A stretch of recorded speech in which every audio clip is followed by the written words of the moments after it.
What's up guys, this is Innocent American and today will be my very first video ever on YouTube. Today we're going to be watching the video titled Average American versus Average British Person and How Do They Compare.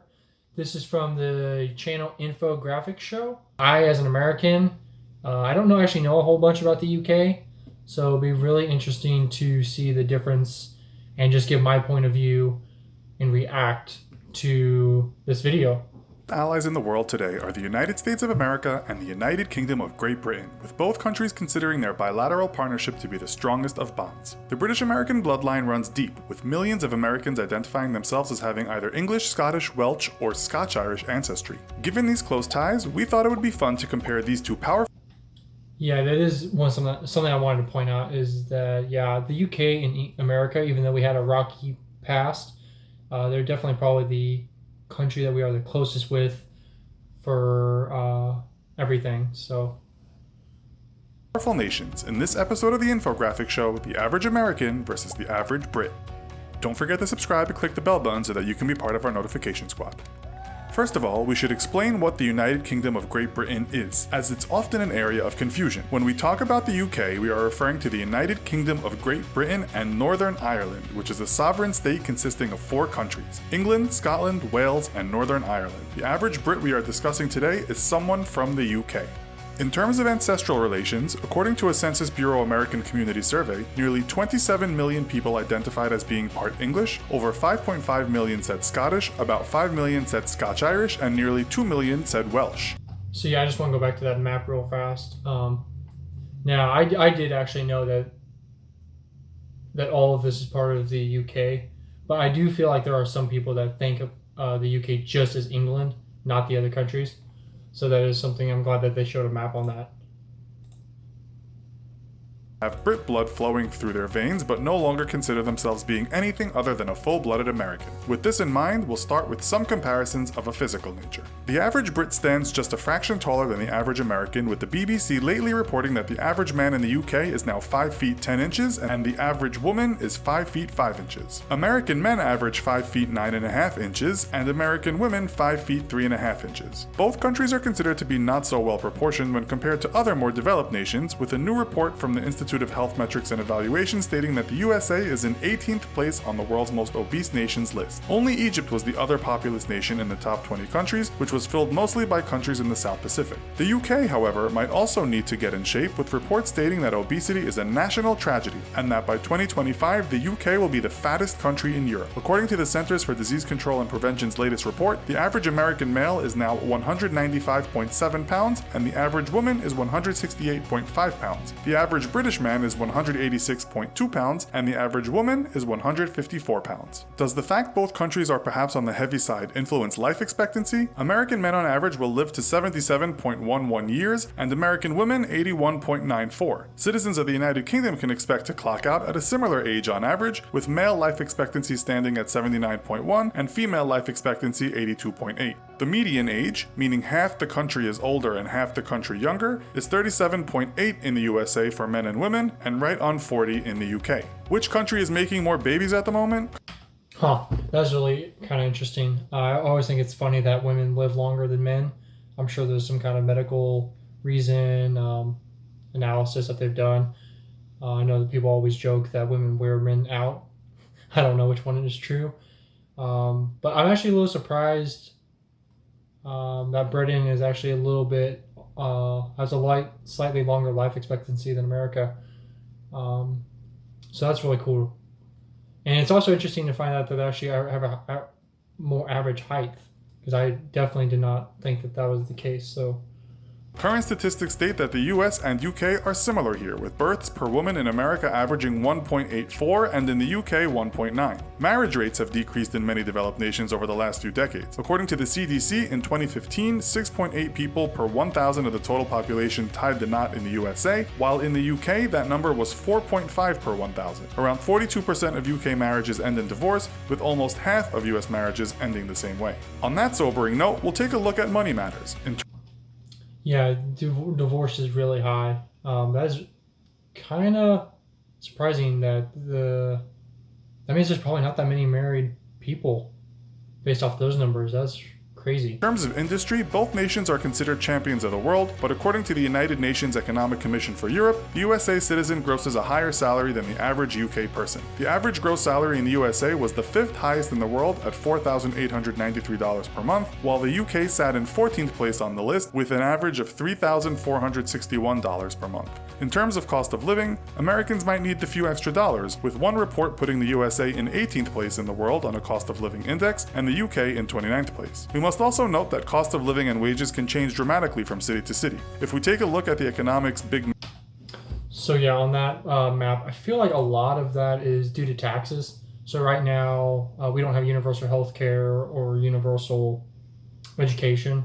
So I feel like that's going to be changing here pretty soon. That's a big push that the U.S. is trying to do. So a lot of that might be due to not being taxed as much as of yet.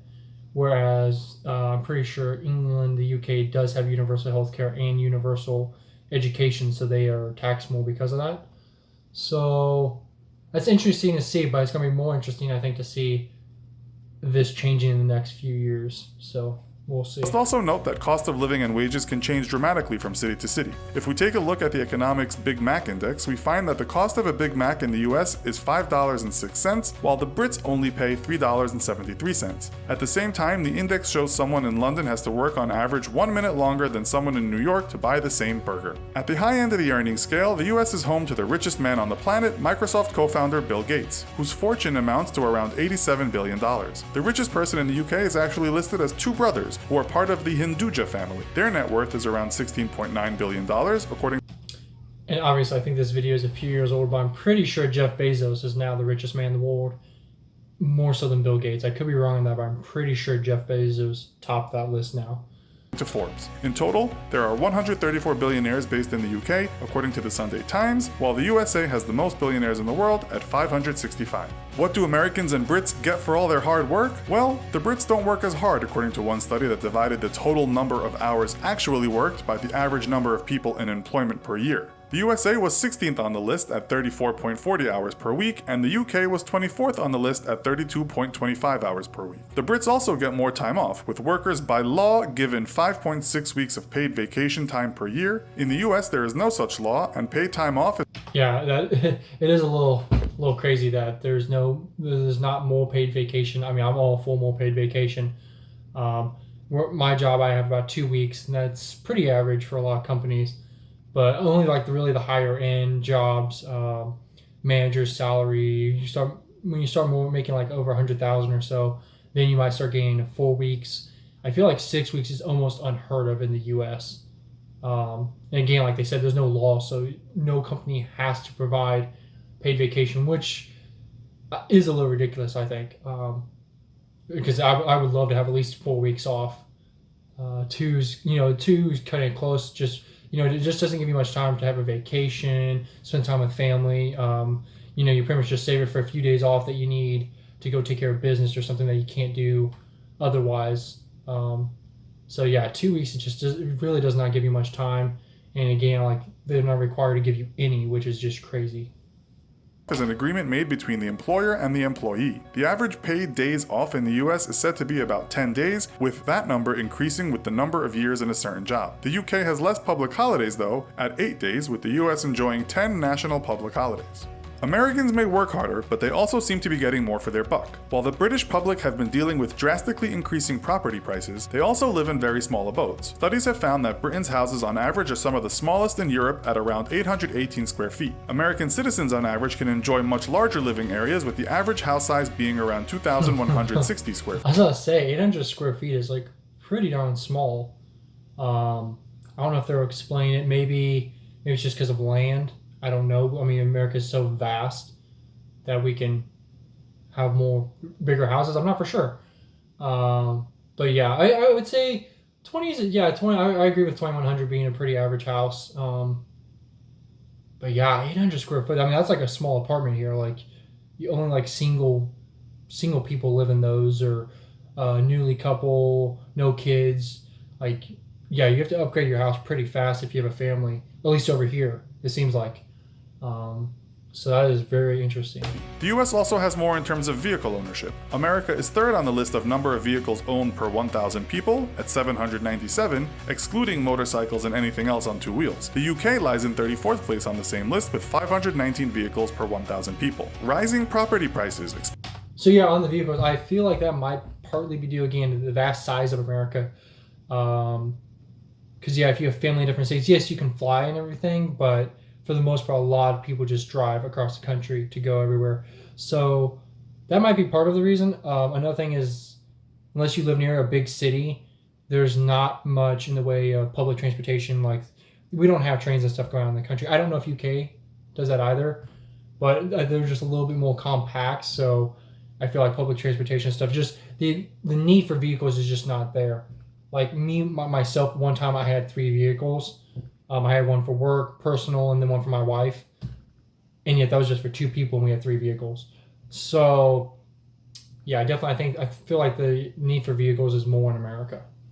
Expensive cars. What does this mean in terms of borrowing money? Household debt statistics, which is measured by all money owed to financial institutions, whether it be for a house or a BMW, has both the UK and the US in the top 10 countries of the world. For 2016, the UK was in 6th place on the household debt list, and the US not far behind in 7th place. UK citizens looking for a higher education and a good start in life might also have to take on a lot of debt before they actually embark on a career. While much of Europe enjoys a free ride or low-cost higher education, England is now said to be the most expensive place in the world to get a college degree. The latest reports state UK nationals attending an English university can expect annual tuition to be $11,715 compared to the $9,410 Americans pay on average per year. On average, the class of 2016 in the USA. Okay, I guess I got to take back what I said earlier about England having a universal education. I thought for sure they did. I'll have to check that because I'm really curious now. But if they don't, I'm really surprised if England doesn't. Let me see if I can pull up real fast. They owed around $37,172 in loans, while students graduating from a university in England could expect to owe as much as something in the region of $40,000 to $55,000. Scotland, Wales, and Northern Ireland all have cheaper university tuition fees, or no tuition fee for Scottish people studying in Scotland. Students may still have to borrow to study though, with a recent report by the Student Loans Company stating the average student debt in Northern Ireland and Scotland was around $26,000 and $15,000 respectively. The Welsh have part of their tuition fees paid for by the Welsh government, but students still rack up debts on average of around $24,000. UK citizens may take some comfort in matters of healthcare, with most costs covered by Britain's National Health Service. Americans are not so fortunate, with an article in The Atlantic this year stating that more than a quarter of Americans said that someone in their household was struggling to pay off crushing medical debts. With that, we come to the end of today's show. Yeah, so definitely the medical industry in America is definitely different than Europe. No one has to provide health insurance if they don't want to. Like an employer doesn't have to, and we don't have universal health care. I know it's a big thing going on right now in politics. There's definitely a lot of debate about the pros and cons of it. Most likely in the future, I definitely could see a universal health care. I'm not actually totally against it. But that is a huge difference between Europe and America. Canada has healthcare, free universal healthcare. Most first world countries do, it seems. So it is surprising that America is behind on that aspect. But yeah, that was a really interesting video. It's crazy just the differences in cultures and everything. So definitely I learned a lot. It is interesting to see how similar, though. There was quite a few similarities.